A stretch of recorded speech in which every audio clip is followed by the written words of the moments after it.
victoria que se resistía fuera de casa esta temporada, pero bueno, al final ha llegado, ¿no? Sí, estamos muy contentos, era una asignatura pendiente que teníamos, ganar fuera de casa, lo conseguimos, trabajamos duro para conseguirlo y al final las cosas salen cuando se trabaja bien.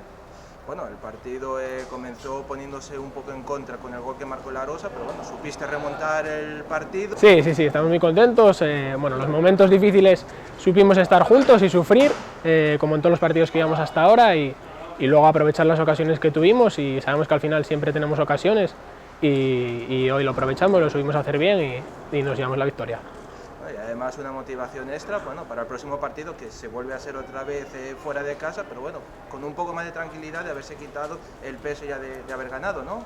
Sí, sabemos que bueno, estamos muy contentos por haber ganado, pero bueno, de todas formas nosotros sabemos que venimos trabajando bien, que estamos con la conciencia tranquila, porque al final si siempre que lo das todo y trabajas bien, los resultados acaban saliendo y bueno, hoy ha sido muestra de ello.